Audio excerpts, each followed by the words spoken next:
বাংলাদেশ দাঁড়িয়ে এক সন্ধিক্ষণে নতুন প্রত্যাশায় দরজায় কড়া নাড়ছে ত্রয়োদশ জাতীয় সংসদ নির্বাচন। বদলের হাওয়া নিয়ে আসছেন লাখো তরুণ। প্রথমবারের মতো যারা পা রাখছেন ভোটের ময়দানে, তারা শুধু গেম চেঞ্জারই নন, হতে পারেন ভোটারও। এমন তরুণ ও অভিজ্ঞতার মুখে শুনবো আগামীর ভাবনা। এসব জানতে ও জানাতেই মধ্যবর্তী ব্যাংক রোড টু পার্লামেন্ট আপনাদের সাথে আছে আমি রেদওয়ান আহমেদ। দর্শক, আজ আলোচনা করব ঝিনাইদহ 1, 2, 3 ও 4 সংসদীয় আসন নিয়ে। জানবো তরুণ ও সাধারণ মানুষের কথা, সেই সাথে জানবো আসনগুলোতে রাজনৈতিক দলগুলোর মনোনীত প্রার্থী ও প্রত্যাশীদের নির্বাচনী ভাবনা। রোড টু পার্লামেন্ট আজ ঝিনাইদহ সংসদীয় আসন 1, 2, 3 ও 4 নিয়ে আমরা আলোচনা করব। আমরা একটু দেখে নিতে চাই বিগত সময়ের পরিসংখ্যানগুলো, অর্থাৎ 1991 সাল থেকে 2008 সাল পর্যন্ত কোন দল আসলে এই 4 আসনে জয়ী হয়েছে, কোন সংসদ সদস্যরা জয়ী হয়েছেন, সেটি আমরা একটু দেখে নিতে চাই।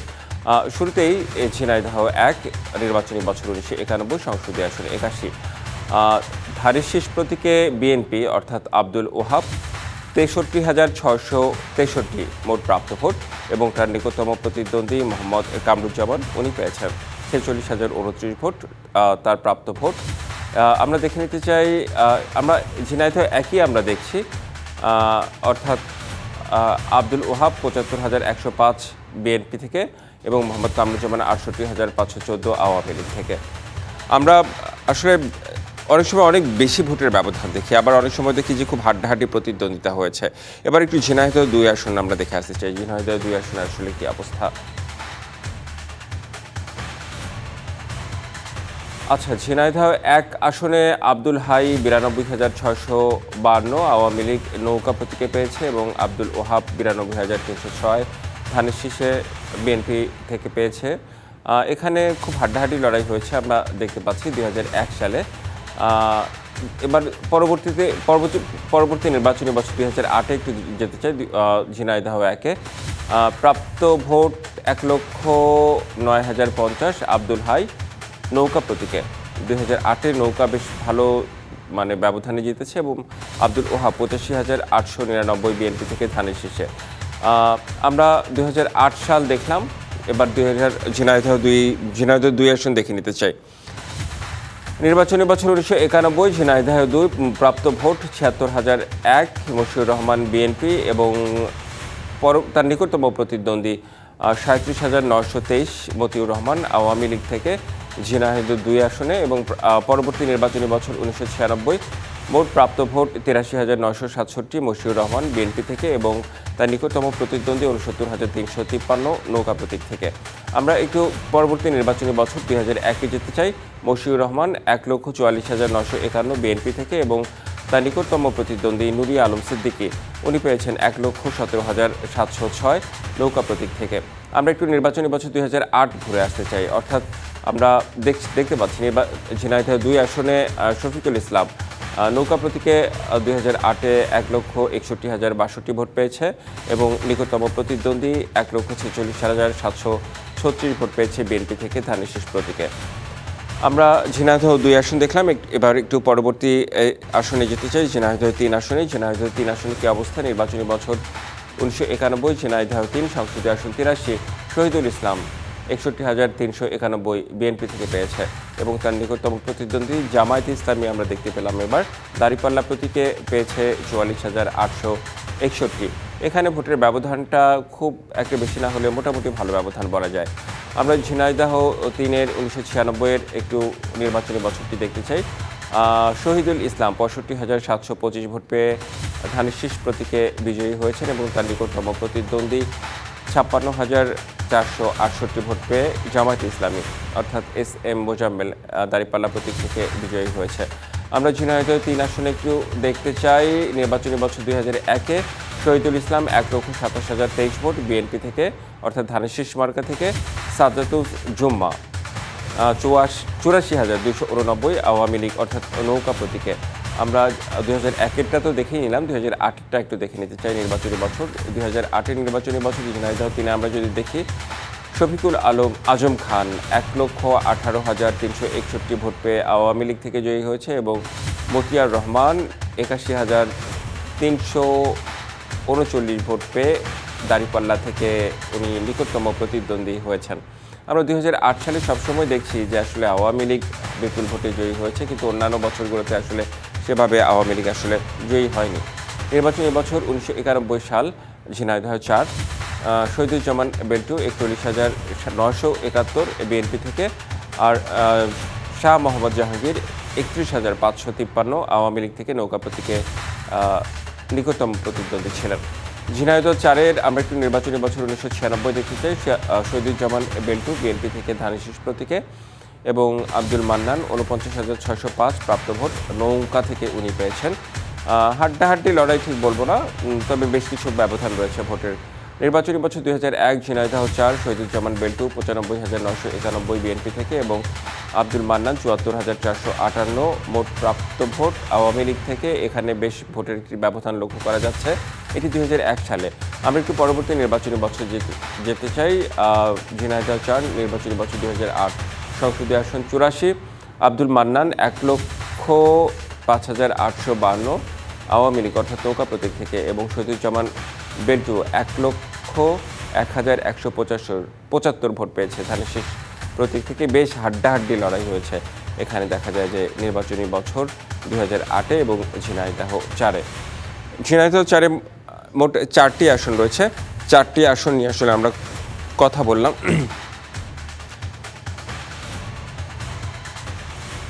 4টি আসন নিয়ে আমরা কথা বললাম। 4টি আসনে আমরা দেখতে পাচ্ছি অনেক সময় হাড্ডাহাড্ডি লড়াই হয়েছে। কিছু সময় জামায়াত জয়ী হয়েছে, বিএনপি জয়ী হয়েছে। আবার 2008 সালে আমরা নির্বাচনটি যেটি দেখছি সেই সময় আওয়ামী লীগ অধিকাংশ সময় জয়ী হয়েছে। দর্শক, এই মুহূর্তে ঝিনাইদহের 1, 2, 3 ও 4 সংসদীয় আসনের রাজনৈতিক দলগুলোর মনোনীত প্রার্থীদের কথা শুনে আসব। বাংলাদেশ তো প্রতিশ্রুতির রাজনীতিতে চলে, তবুও আমি বলবো যে আমরা এমন কিছু প্রতিশ্রুতি, বিশেষ করে আমাদের মাননীয় ভারপ্রাপ্ত চেয়ারম্যান সাহেব 31 দফায় ঘোষণা করেছেন, যেমন family card, health card, farmers card, আমরা ক্ষমতায় গেলে সেগুলি বাস্তবায়ন করব। পাশাপাশি বিএনপি রাষ্ট্রীয় ক্ষমতায় আসীন হলে একটি বৈষম্যহীন এবং ন্যায়ভিত্তিক সমাজ ব্যবস্থা প্রতিষ্ঠিত করতে বদ্ধপরিকর। নির্বাচিত হওয়ার পরে বিএনপি এবং আমরা শৈলকুপাবাসী আমাদের প্রতিশ্রুতি জনগণের কাছে এটাই, আমরা বিগত 5ই আগস্টের পরে শৈলকুপাকে 100% না হলেও বেশিরভাগ ক্ষেত্রে আমরা সফল হয়েছি সামাজিক শান্তি শৃঙ্খলা এবং জনগণের নিরাপত্তা নিশ্চিত করার জন্য। আমাদের প্রতিশ্রুতি, বিএনপি নির্বাচিত হলে, সরকার গঠন করলে শৈলকুপাকে আমরা আধুনিক শৈলকুপা করব। শৈলকুপার সমস্ত স্তরে আমরা উন্নয়ন করব, শৃঙ্খলা এবং দুর্নীতি মুক্ত করব এবং আইনের শাসন কায়েম করব ইনশাল্লাহ। দল আমাকে মনোনয়ন দিয়েছে। আমি যদি জনগণের ভোটে নির্বাচিত হতে পারি তাহলে আমার প্রতিশ্রুতি হলো ঝিনাইদহ 1 শৈলকুপার এই আসনের জন্য আমি একটা মডেল উপজেলা হিসাবে দেশবাসীর কাছে উপহার দিতে চাই। এখানে কৃষকরা যাতে তাদের ন্যায্য মূল্যে তারা কৃষিপণ্য লাভ করতে পারে, সেই সাথে আমার স্বাস্থ্য, শিক্ষা এবং গণমানুষের প্রয়োজনীয় যে মৌলিক অধিকারগুলো সেগুলো আমি প্রতিষ্ঠিত করব ইনশাআল্লাহ, এবং গণমানুষের তাদের আকাঙ্ক্ষাগুলো পূরণের জন্য যেটা প্রয়োজন আমি সেভাবে কাজ করব ইনশাআল্লাহ। আগামী জাতীয় সংসদ নির্বাচনে আমি বিএনপির মনোনয়ন প্রত্যাশী একজন প্রার্থী। আমি নির্বাচিত হওয়ার পরে ঝিনাইদহ জেলায় আমার নির্বাচনী এলাকায় আমি তৃণমূল মানুষের জন্য কাজ করব। বিশেষ করে গ্রাম অবকাঠামো যে দুরবস্থা আছে, সে দুরবস্থাতে গ্রাম অবকাঠামোর দিকে বেশি লক্ষ্য রাখবো। বিশেষ করে কৃষি ইউনিভার্সিটি, ঝিনাইদহ রেল যোগাযোগ ব্যবস্থা এবং মেডিকেল কলেজ সহ এবং ঝিনাইদহ শিক্ষার মান, কৃষিক্ষেত্রে মানুষের সুযোগ সুবিধা এবং মানুষের আইন শৃঙ্খলা উন্নতি, বিশেষ করে মাদকমুক্ত, সন্ত্রাসমুক্ত, দুর্নীতিমুক্ত ঝিনাইদহ গড়ায় আমার স্বপ্ন। ইনশাল্লাহ আমি বিশ্বাস করি, শুধু বিজয় না, ইনশাল্লাহ আমি বিশ্বাস করি ব্যাপক ভোটের ব্যবধানে এখান থেকে আমি নির্বাচিত হব, এই বিশ্বাস আমার আছে আল্লাহর ভরসা রেখে। নির্বাচনে আমাদের লক্ষ্য হলো আমরা একটা সুন্দর সমাজ গড়ে তুলতে চাই, যে সমাজে কোনো মারামারি কাটাকাটি থাকবে না, একটি ইনসাফপূর্ণ, ন্যায়ভিত্তিক, মানবিক, সম্প্রীতিমূলক সমাজ আমরা গঠন করতে চাই। এটাই হচ্ছে আমাদের টার্গেট। আমাদের প্রতিশ্রুতি কি দেখেন, আমাদের প্রতিশ্রুতি না, এই দেশটা যখন স্বাধীন হয়েছে তখন 3টা স্লোগানের উপরে স্বাধীন হয়েছে: সাম্য, মানবিক মর্যাদা, ন্যায় বিচার প্রতিষ্ঠা। আমরা যদি সংসদ গঠন করতে পারি, আমরা সাম্য, মানবিক মর্যাদা, ন্যায় বিচার প্রতিষ্ঠা করব ইনশাআল্লাহ। এটাই মানে বাংলাদেশের মানুষের সাথে আমাদের প্রতিশ্রুতি। আমার নির্বাচনী এলাকার জন্য প্রতিশ্রুতি হচ্ছে যে আমি সর্বপ্রথম এই এলাকার, আপনারা জানেন, মাদকের রাজ্য বলা হয়। প্রথম প্রতিশ্রুতি, নির্বাচনে আমরা জয়লাভ করলে তার পরের দিনই প্রশাসন এবং সাধারণ জনগণকে নিয়ে আমার দলের নেতাকর্মীরা একটি জায়গায়ও যাতে মাদকের কোনো স্পট না থাকে এবং যারা মাদক ব্যবসা করে তারা যদি সংশোধন না হয়, আমরা নিজেরাই দায়িত্ব নিয়ে তাদেরকে প্রশাসনের হাতে তুলে দেব। এছাড়া আপনারা জানেন যে আমাদের এখানে প্রচুর হিন্দু পরিবার আছে। হিন্দু মুসলমান যারা আমরা আছি সবাই, বিশেষ করে হিন্দু সম্প্রদায়ের মানুষের প্রতি আমার প্রত্যাশা এবং প্রতিশ্রুতি যে আগামী দিনের নির্বাচনের পর আমরা কে মুসলমান কে হিন্দু সেটা না দেখে সবাই সমান অধিকার যাতে ভোগ করতে পারে সেটা আমি পুরোপুরি নিশ্চিত করব। এই নির্বাচনে যদি জনগণের সমর্থন নিয়ে আমরা জয়ী হতে পারি, তাহলে আমাদের প্রতিশ্রুতি হলো চাঁদাবাজ, যাবতীয় অন্যায় অপকর্ম থেকে সমাজকে মুক্ত করা, সমৃদ্ধশালী বাংলাদেশ গড়ার জন্য খাদ্য, শিক্ষা, স্বাস্থ্য, নারী উন্নয়ন, চিকিৎসা ক্ষেত্রে একটি বড় ধরনের বৈপ্লবিক পরিবর্তনের জন্য আমাদের প্রচেষ্টা অব্যাহত থাকবে। নদী খনন, জলাবদ্ধতা নিরসন, বেকারত্বের অভিশাপ থেকে মুক্ত করার জন্য কার্যকরী ভূমিকা, দক্ষিণ পশ্চিম অঞ্চলের ভারী শিল্প প্রতিষ্ঠান মোবারকগঞ্জ চিনিকলকে আধুনিকায়ন এবং সমৃদ্ধশালী করা, এগুলো আমাদের নৈতিক দায়িত্ব। আমরা এগুলো দেখভাল করার জন্য জনগণের কাছে প্রতিশ্রুতিবদ্ধ। এই পর্যায়ে আমাদের সাথে অনলাইনে যুক্ত রয়েছেন ঝিনাইদহ জেলা বিএনপির সাধারণ সম্পাদক জাহিদুজ্জামান মনা এবং আরও একজন যুক্ত রয়েছেন, উনি হচ্ছেন রাশেদ খান, কেন্দ্রীয় সাধারণ সম্পাদক গণ অধিকার পরিষদ। আপনাদের দুজনকেই স্বাগত জানাচ্ছি। প্রথমেই রাশেদ খান, একটু আপনার কাছে আসতে চাই, একটু নির্বাচন নিয়ে ভাবনা জানতে চাই। সামনে ফেব্রুয়ারিতে নির্বাচন, গণ অধিকার পরিষদের প্রস্তুতি কেমন? এত বড় বড় রাজনৈতিক দল যেখানে বিএনপি, জামায়াতে ইসলামী, সেখানে গণ অধিকার পরিষদ আসলে কিভাবে তাদের পরিকল্পনাটা সাজাচ্ছে, কিভাবে প্রতিদ্বন্দ্বিতা করবে? ধন্যবাদ সবাইকে। গণ অধিকার পরিষদের পক্ষ থেকে শুভেচ্ছা। আমি এই মুহূর্তে ঝিনাইদহ 2 আসনে অবস্থান করছি। আজকে সকাল 7:30 থেকে গণসংযোগ করেছি। ঠিক এইভাবেই আমার দিনগুলো অতিবাহিত হচ্ছে। আমার যে লক্ষ্য সেটি হলো, আমি মানুষের কাছে গিয়েছি, মানুষ আমার কাছে যে সমস্যার কথাগুলো বলছে তার মধ্যে অন্যতম রাস্তাঘাটের সমস্যা, অর্থাৎ গ্রাম গঞ্জে, পাড়া মহল্লায় রাস্তাঘাটের যে অবস্থা, ধুলা বালি। আমি নিজে রাস্তাগুলো দিয়ে আমি গিয়েছি এবং আমার নিজেরও খারাপ লেগেছে যে 16 বছরে উন্নয়নের নামে যে ধরনের লুটপাট করা হয়েছে, প্রতারণা করা হয়েছে।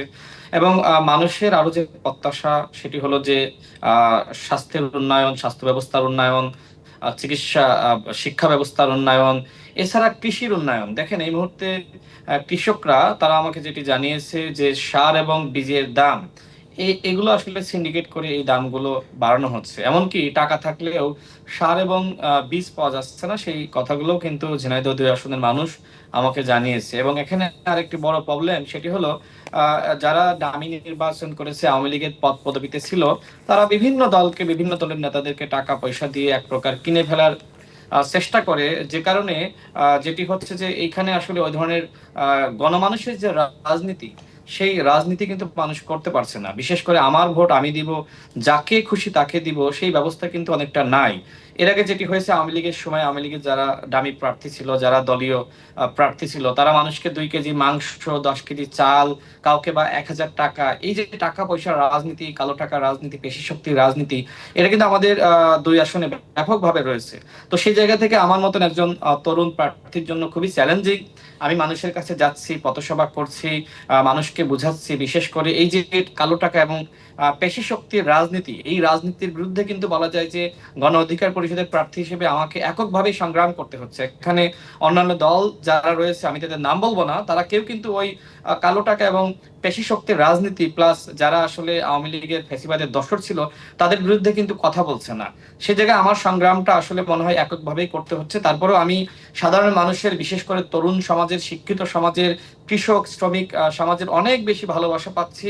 যেহেতু আমি বেশ চ্যালেঞ্জিং মনে হচ্ছে আসলে, মানে আপনি বেশ কি বলবো যে অনেক প্রতিকূলতার সাথে হচ্ছে আপনাকে কাজ করতে হচ্ছে, আপনি সেটাই বলতে চাচ্ছেন। আমার আরও বেশ কিছু প্রশ্ন রয়েছে। আমাদের আরেকজন অতিথি রয়েছে, আমি একটু তার কাছে যেতে চাই। আমাদের কাছে জাহিদুজ্জামান মোনা, আপনাকে স্বাগত জানাচ্ছি। আপনার কাছে একটু আমি জানতে চাই যে নির্বাচনের প্রস্তুতির বিষয়ে একটু জানতে চাই যে সেই আসনটির আসলে কী অবস্থা, তারপরে আমার আরও বেশ কিছু প্রশ্ন রয়েছে।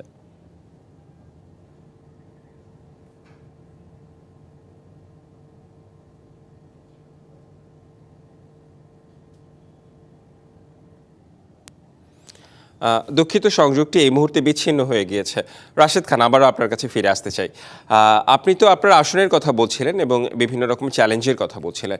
আমি সামগ্রিকভাবে গণ অধিকার পরিষদের সারা বাংলাদেশে যে অবস্থান, আপনাদের নেতাকর্মীরা যেসব কাজ করছেন সেসব বিষয়ে একটু বলবেন যে সেই ক্ষেত্রে আসলে গণ অধিকার পরিষদের অবস্থানটা কীরকম? দেখেন, বাংলাদেশে যে গণ অভ্যুত্থান হয়েছে, এই গণ অভ্যুত্থানের প্রেক্ষাপট কিন্তু গণ অধিকার পরিষদ তৈরি করেছে। 2018 সালে যে কোটা সংস্কার আন্দোলন, সেই আন্দোলন করতে গিয়ে আমি সর্বপ্রথম অ্যারেস্ট হয়েছিলাম। আমি 15 দিন রিমান্ডের নির্যাতনের শিকার হয়েছে। আমাদের সংগ্রাম সম্পর্কে দেশের মানুষ জানে, বিশেষ করে যারা খবর দেখে, যারা ফেসবুক বা ইউটিউব যারা ভিডিও দেখে, তারা কিন্তু আমাদের সম্পর্কে খুব ভালোভাবে জানে। এবং আমি ঝিনাইদহ 2 আসনে গণসংযোগ করতে গিয়ে দেখছি যে মানুষের মাঝে আমাদেরকে কেন্দ্র করে ব্যাপক উদ্দীপনা রয়েছে এবং মানুষ এইবার পরিবর্তন চায়। বিশেষ করে গণ অভ্যুত্থানের পরে যে সংস্কারের রাজনীতি, এই রাজনীতিতে মানুষ চাঁদাবাজির রাজনীতি, দুর্নীতির রাজনীতি, ঘুষ বাণিজ্যের রাজনীতি, কমিশন বাণিজ্যের রাজনীতি, এই রাজনীতি মানুষ এখন আর দেখতে চায় না। মানুষ এখন ক্লিন ইমেজের প্রার্থীদেরকে চায়। ঠিক একইভাবে আমরা 200 আসনে প্রার্থী ঘোষণা করেছি, আরো শীঘ্রই আরো 100 আসনে প্রার্থী ঘোষণা করব। আমাদের প্রার্থীরা গ্রাম গঞ্জে পাড়া মহল্লায় কাজ করছে। আমি নিজেও ঝিনাইদহ 2 আসনের পাড়া থেকে মহল্লা প্রত্যেকটা জায়গায় আমি যাচ্ছি। আমি মানুষের ডোর টু ডোর যাচ্ছি। মানুষের ব্যাপক ভালোবাসা রয়েছে, বিশেষ করে যেহেতু আমরা ক্লিন ইমেজের। দেখেন, আমি 2018 সাল থেকে কোটা সংস্কার আন্দোলন করি, এখনো পর্যন্ত আমার বিরুদ্ধে কেউ 1 টাকার দুর্নীতির অভিযোগ দিতে পারবে না, আমার বিরুদ্ধে কেউ চাঁদাবাজির অভিযোগ দিতে পারবে না, আমার বিরুদ্ধে কেউ কমিশন বাণিজ্যের অভিযোগ দিতে পারবে না, টেন্ডার বাণিজ্যের অভিযোগ দিতে পারবে না। অর্থাৎ আমি মানুষের কাছে গিয়ে মানুষের কথাগুলো এইভাবে বলতে পারছি যে আমি ইনশাল্লাহ যদি নির্বাচিত হই, তাহলে আমি নিজে চাঁদাবাজি করতে দিব না, চাঁদাবাজি হতে দিব না, আমি অন্যায় করব না, আমি অন্যায় হতে দিব না। অর্থাৎ এই কথাগুলো সর্বোচ্চটুকু দিয়ে চেষ্টা করছেন এবং আপনার যে সততা রয়েছে সেটিও আসলে আপনি কাজে লাগিয়ে বলছেন আর কি মানুষের কাছে যে আপনার সততার বিষয়টি। আমাদের সাথে জাহিদুজ্জামান মোনা রয়েছেন। আমি একটু আপনার কাছে জানতে চাই যে বিএনপির আসলে এই মুহূর্তে আপনার আসনে প্রস্তুতি কীরকম নির্বাচনকে ঘিরে?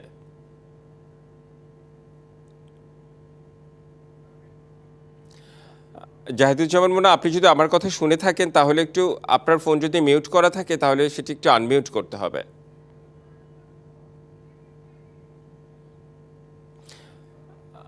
আমি আপনার কথা শুনতে পারছি না, আপনি একটু ফোনটি কি আনমিউট করতে পারেন?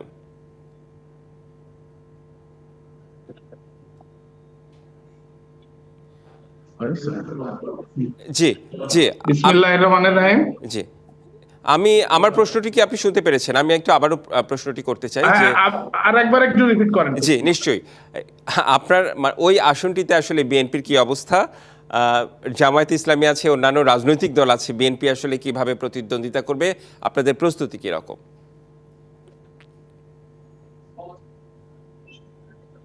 ঝিনাইদহ নির্বাচনী এলাকার 2, এটা বিএনপির সিট, আগাগোড়ায় বিএনপির সিট হিসেবেই এটা পরিচিত। সেই হিসেবে আমাদের সাংগঠনিক অবস্থা এখানে ভালো এবং আমরা 100% প্রস্তুতি নিয়ে আছি। যেহেতু আমাদের এই সিটের ক্যান্ডিডেট এখনো ডিক্লেয়ার হয়নি, সেই ক্ষেত্রে আমরা সর্বময় প্রস্তুতি নিয়ে আমরা নির্বাচনী কার্যক্রম চালিয়ে যাচ্ছি ধানের শীষের পক্ষে। আচ্ছা, ধানের শীষের পক্ষে আপনারা প্রচারণা চালিয়ে যাচ্ছেন। একটু জানতে চাই যে আপনাদের যে বিভিন্ন দফাগুলো রয়েছে সেই দফাগুলো কি 31 দফা রয়েছে, আপনি সেগুলো কি মানুষের মধ্যে পৌঁছে দিচ্ছেন আপনারা? অবশ্যই আমাদের প্রত্যেকটা ওয়ার্ডে মিটিং হচ্ছে, এখন প্রত্যেকটা ইউনিয়নের প্রত্যেকটা ওয়ার্ডে মিটিং হচ্ছে এবং সেই মিটিং গুলোই আমরা আমাদের অ্যাক্টিং প্রেসিডেন্ট তারেক রহমান যে 31 দফা আমাদের মাঝে জনসাধারণের মাঝে দিয়েছে, সেই 31 দফা আমরা সকলের ঘরে ঘরে পৌঁছে দেওয়ার জন্য চেষ্টা করছি এবং আমাদের এটা অব্যাহত আছে। আচ্ছা, তারেক রহমান তো আসছেন, সেই ক্ষেত্রে আসলে আমি যদি বলি যে ঝিনাইদহবাসী আসলে কিভাবে এই বিষয়টাকে দেখছেন, কিভাবে উদযাপন করবেন? অনেকদিন পর নেতা দেশে আসছেন, আপনাদের নেতা। একটু অনুভূতি জানতে চাই আর কি। সামগ্রিকভাবে আপনাদের ব্যবস্থাপনা, আপনাদের প্রস্তুতি কিরকম? আমাদের নেতা আবার যেহেতু 25 তারিখে আমার দেশে আসবে, সেই ক্ষেত্রে আমরা আজকে জেলা বিএনপির মিটিং ডেকেছি বিকাল 3টায়।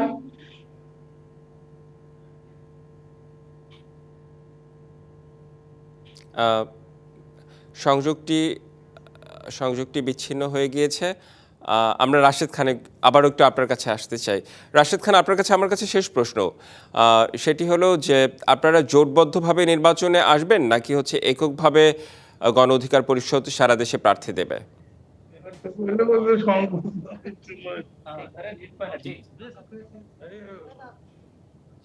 মানা ভাই একটু মিট করলে ভালো হয়। তো আমি যে কথা বলছিলাম, দেখেন বিএনপির সাথে 2022 সাল থেকে আমরা যুগপৎ আন্দোলন করেছি এবং একসাথে নির্বাচন করার ব্যাপারেও আলোচনা চলছে। আগামীকাল বিএনপির মহাসচিব সহ যারা লিয়াজু কমিটিতে ছিলেন, স্থায়ী কমিটির নেতৃবৃন্দ, তাদের সাথে আমাদের বৈঠক আছে। আজকেও যারা যুগপৎ আন্দোলনের অন্যান্য সারথী, তাদের সাথে বৈঠক হয়েছে। বাংলাদেশের ইতিহাসে এখনো পর্যন্ত কেউ এককভাবে নির্বাচন করেনি, বিশেষ করে বড় দলগুলো। হ্যাঁ, হয়তো ছোট দুই একটা দল করতে পারে। যেহেতু আমরা আন্দোলন সংগ্রাম একসাথে করেছি, শেখ হাসিনার পতন ঘটিয়েছি, 31 দফা, এটা তো বিএনপির এক দফা না, এই দফা আমরা সবাই মিলে তৈরি করেছি। এখানে জাতীয় সরকারের কথা বলা আছে, সেই জাতীয় সরকারের ব্যাপারে আলাপ আলোচনা চলছে। এখন যদি ওই ধরনের সমঝোতা বিএনপির সাথে হয়, সেক্ষেত্রে জোটবদ্ধভাবে নির্বাচন হতে পারে। বাট এখনো পর্যন্ত কোনো কিছুই আসলে চূড়ান্ত নয়। এই দুই আসনে কিন্তু এখনো পর্যন্ত বিএনপি কোনো দুই দফায় যে প্রার্থী ঘোষণা করেছে, সেখানে কোনো প্রার্থী ঘোষণা করে নাই। তো সেক্ষেত্রে যদি বিএনপির সাথে আমাদের জোট হয়, আলাপ আলোচনার মাধ্যমে সমঝোতা হয়, সেক্ষেত্রে আমি দুই আসনে ইলেকশন করার ব্যাপারে আমার প্রস্তুতি রয়েছে। সেটি জোটের মাধ্যমে হলেও প্রস্তুতি রয়েছে, আর এককভাবে হলেও প্রস্তুতি রয়েছে। আমরা মানুষের কাছে যাচ্ছি, মানুষের কথাগুলো শুনছি। তবে আমার সব থেকে বড় যে চ্যালেঞ্জ, আমি বলেছি যে আমি যারা ফ্যাসিবাদের দোসর এবং একই সাথে ওই যে মাংস, টাকা এবং ত্রাণের রাজনীতি, এর বিরুদ্ধে কিন্তু এককভাবে আমাকেই বলা যায় মানুষকে সচেতন করতে হচ্ছে। অন্য কোন দল কিন্তু এই বিষয়ে কথা বলছে না। চাঁদাবাজি, দুর্নীতি, মাদক এবং অন্যায় অপরাধ, সমাজে যে ধরনের অপসংস্কৃতি রয়েছে, এই বিষয়ে কিন্তু অন্য দলগুলো কোনো ধরনের ক্যাম্পেইন করতেছে না। অর্থাৎ তারা মনে করছে যে আমরা ভোট পাবো, জনগণ ভোট দেবে আর সংসদে চলে যাব। দেখেন, এটা খুব এত সহজ না। গণ অভ্যুত্থানের পরে রাজনীতি অনেক কঠিন হয়ে গেছে। এখন কিন্তু মানুষ কিন্তু তারুণ্য নির্ভর ভোটের রাজনীতিতে আসলে নানা রকম সমীকরণ রয়েছে। আপনাদের পরিকল্পনা শুনলাম, দেশব্যাপী আপনাদের পরিকল্পনা, এবং আপনার আসনে আপনি যে পরিকল্পনার কথা বললেন সবগুলো আসলে জানা হলো। অনেক অনেক ধন্যবাদ আপনাকে যুক্ত হবার জন্য। সেই সাথে আমাদের আরেকজন অতিথি যুক্ত হয়েছেন, তাকে ধন্যবাদ। সম্ভবত আমরা বিশেষ কারণে, যান্ত্রিক ত্রুটির কারণে আমরা ওনাকে পাইনি। দুজনকে আপনাদের ধন্যবাদ। দেখছেন Madhumati bank road to parliament. নিচ্ছে একটি বিরতি, সঙ্গেই থাকুন। স্বাগত মধুমতি ব্যাংক রোড টু পার্লামেন্টের দর্শক। এই মুহূর্তে ঝিনাইদহ জেলার আইনশৃঙ্খলা পরিস্থিতি নিয়ে পুলিশ সুপারের ভাবনার কথা শুনে আসব। নির্বাচন কেন্দ্রিক আমাদের কাছে বিভিন্ন তথ্য আসছে, বা ঝিনাইদহের জনগণ বিভিন্ন ফোরামে আমাদের বলছেন অনেক ধরনের নাশকতামূলক সন্ত্রাসী কর্মকাণ্ড হতে পারে, চাঁদাবাজি হতে পারে, পক্ষ বিপক্ষের মধ্যে বিরোধ আসতে পারে, তার থেকে আইন শৃঙ্খলা জনিত পরিস্থিতি সৃষ্টি হতে পারে। তো এই বিষয়গুলো বিবেচনায় নিয়ে আমরা ঝিনাইদহ পুলিশ ইতিমধ্যে মাননীয় আইজিপি স্যারের নির্দেশনায় দেশব্যাপী আমরা বিভিন্ন গুরুত্বপূর্ণ জায়গাগুলোতে প্রত্যেকটা জেলাতেই এবং মেট্রোপলিটন পর্যায়ে ইতিমধ্যে চেকপোস্ট শুরু হয়েছে। তারই অংশ হিসেবে ঝিনাইদহ কৌশলগত 28টি পয়েন্টে 6টি উপজেলাতে আমরা চেকপোস্ট শুরু করেছি। এই চেকপোস্ট করার মূল উদ্দেশ্য হচ্ছে যারা সন্ত্রাসী আছেন বা যারা অবৈধ অস্ত্রগুলি পরিবহনের কাজে লিপ্ত থাকতে পারেন, তাদেরকে গ্রেপ্তারের আওতায় আনা হবে। পাশাপাশি আমাদের এখানে কয়েকটি থানা আছে, পূর্ববর্তী আপনার চরমপন্থী উপদ্রুত এলাকা ছিল, সময়ের বিবর্তনে হয়তো তারা অনেকেই নিষ্ক্রিয় হয়ে গেছেন। তো এই নির্বাচন কেন্দ্রিক তারা কোনো অপতৎপরতা চালাতে পারেন কিনা সেদিকে আমরা নজর রাখছি। পাশাপাশি আপনারা জানেন যে ঝিনাইদহ জেলা একটি পার্শ্ববর্তী দেশের সাথে বর্ডারিং জেলা। এখানে অনেক ধরনের তথ্য আমাদের কাছে অনেক সময় আসে, পার্শ্ববর্তী দেশ থেকে কোনো ধরনের অস্ত্র, গোলা বারুদ পরিবহন হতে পারে, এরকম আমাদের কাছে তথ্য আসে বা আমরা এই বিষয়ে সতর্ক আছি। তো সেই বিষয়গুলো আমরা অ্যাড্রেস করে আমাদের প্রয়োজনীয় যে প্রিভেন্টিভ পুলিশিং এবং রিয়েক্টিভ পুলিশিং, আভিযানিক এবং অপরাধ যাতে না ঘটে সেই কাজগুলো কিন্তু আমরা ইতিমধ্যে শুরু করেছি। এই পর্যায়ে মধুমতি ব্যাংক রোড টু পার্লামেন্টে আমাদের সাথে যুক্ত রয়েছেন বাংলাদেশ জামায়াতে ইসলামের ঝিনাইদহ জেলা শাখার সেক্রেটারি মোহাম্মদ আব্দুল আওয়াল। আব্দুল আওয়াল, আপনাকে স্বাগত জানাচ্ছি। শুরুতে একটু জানতে চাই যে প্রস্তুতি কীরকম সেই বিষয়টা একটু জানবো, তারপর একটু আইন শৃঙ্খলা বাহিনী সহ অন্যান্য বিষয়গুলো নিয়ে আলোচনা করতে চাই। ধন্যবাদ আপনাকে। আপনারা জানেন যে ঝিনাইদহে 4টা সংসদীয় আসন আছে। তো আমাদের সংগঠনের পক্ষ থেকে অনেক আগ থেকেই আমরা প্রার্থী মনোনয়ন দিয়েছি, বাছাই করেছি এবং তারা কাজ করছে। গণসংযোগ সহ সকল প্রকার নির্বাচনী কার্যক্রম তারা অব্যাহত রেখে ইতিমধ্যে সকলেই পরিচিতি কাজ আমরা শেষ করেছি বলা যায়। আমাদের জনতার সাথে যে সম্পর্ক গভীর হয়েছে, আমরা আমাদের নির্বাচনী প্রস্তুতি আমরা সম্পন্ন করেছি এবং সেভাবে এগিয়ে যাচ্ছি। জি, সেখানে আইন শৃঙ্খলা পরিস্থিতির বিষয়ে একটু বলবেন, কারণ রাজনৈতিক দলগুলো যদি সহায়তা না করে তাহলে আসলে আইন শৃঙ্খলা পরিস্থিতি ঠিক রাখা আসলে কঠিন হয়ে যায়। সেই ক্ষেত্রে আসলে বিএনপি আছে, অন্যান্য রাজনৈতিক দল আছে, আপনারা আছেন, আপনাদের মধ্যে আসলে সম্পর্কটা কীরকম? কোনো সৌহার্দ্যপূর্ণ সম্পর্ক আছে নাকি খুব পারস্পরিক, খুব দ্বান্দ্বিক সম্পর্ক?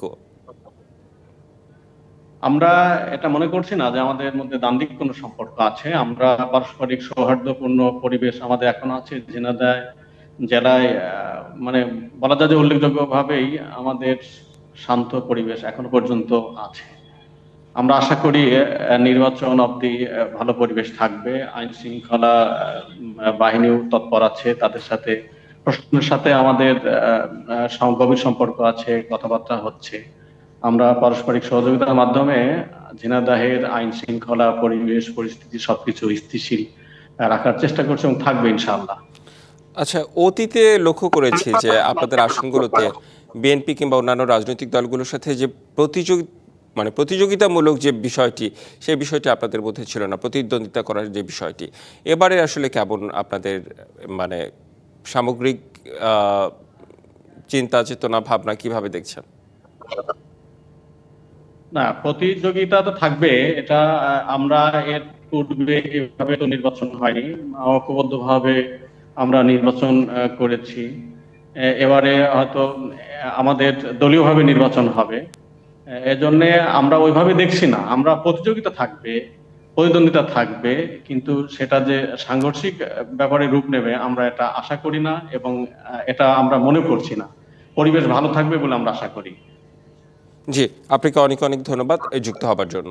নিচ্ছে আরও একটি বিরতি, সঙ্গেই থাকুন। স্বাগত, আবারও দেখছেন Madhumati bank road to parliament. দর্শক, ভোটের আড্ডায় নানা পেশার মানুষের ভাবনা নিয়ে ঝিনাইদহ থেকে সরাসরি যুক্ত হচ্ছেন সহকর্মী শাহরিয়ার রকি। রকি, একটু ভোটের আড্ডায় খবরাখবর জানাবেন, কি বলছেন সেখানকার মানুষজন?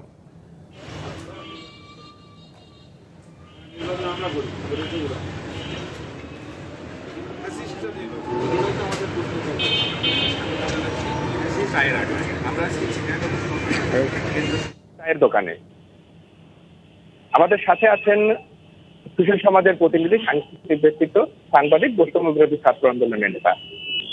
তো আসন্ন সংসদ নির্বাচন নিয়ে কি ভাবছেন তারা জানবো এবং দর্শকদেরকে জানাবো। আমরা প্রথমে যেতে চাই, আমাদের ডান পাশে উপস্থিত আছেন অবসরপ্রাপ্ত কলেজ শিক্ষক আব্দুল সালাম। আমাদেরকে একটু জানাবেন কেমন নির্বাচন চান এবং কেমন জনপ্রতিনিধি আপনারা চান? এটা তো বলার অপেক্ষা রাখছে না যে সবাই ভালো নির্বাচন চায়। আর ভালো নির্বাচন বলতে কিরকম, সেটাই হলো বিষয়। ভালো নির্বাচন বলতে আমরা মনে করছি যে প্রার্থীরা তাদের যেমন ভোটারের সুযোগ পাবে, ভোটাররা নিরপেক্ষভাবে ভোট দিতে পারবে, ক্ষতিগ্রস্ত কালো টাকার প্রভাব থাকবে না। এরকম একটি সুস্থ নির্বাচন, যে নির্বাচনের মধ্যে দিয়ে সাধারণ মানুষের মতামত প্রতিফলিত হয়, এরকম একটি নির্বাচন তো আমি ব্যক্তিগতভাবে আশা করি। আমি মনে করি বাংলায় প্রত্যেকটা মানুষ এরকমই একটি নির্বাচন। আমাদের বাম পাশে যেতে চাই, আছেন সাদ্দাম হোসেন। একটু সংক্ষেপে বলবেন কেমন জনপ্রতিনিধি আপনারা চান? আসলে আমরা বিগত দিনে দেখেছি যে কয়েকটি নির্বাচনে মানুষ কিন্তু প্রয়োগ করতে পারে। এবারের এই ত্রয়োদশ জাতীয় নির্বাচনে তারা কিন্তু সাধারণ যারা ভোটার তারা এই ভোট দেওয়ার জন্য তাদের প্রতিনিধি প্রার্থীকে ভোট দেওয়ার জন্য উদ্গ্রীব হয়ে আমরা দেখি বরাবরই তারা এই ভোটের সময় বিভিন্ন উন্নয়নের ঝুড়ি নিয়ে বা বিভিন্ন প্রত্যাশা তারা দিয়ে থাকেন বা কিন্তু ভোট শেষ হয়ে গেলে তাদের সেই আশার বাণী বা তাদের সেই কার্যক্রম বাস্তবে মেলে না। তাই ভোটাররা জানতেন যে এই জেলা বিগত 17 বছরে কোনো উন্নয়নের মুখ দেখেন। তাই মানুষ চাই যে আগামী দিনে যে এই জেলার উন্নয়ন করবে, যে জেলার মানুষের ভাগ্যের পরিবর্তন ঘটাবে, যেমন একজন প্রার্থীকে এই জেলার মানুষ ভোট দেবে বলে আমি প্রত্যাশা করি। ধন্যবাদ আপনাকে।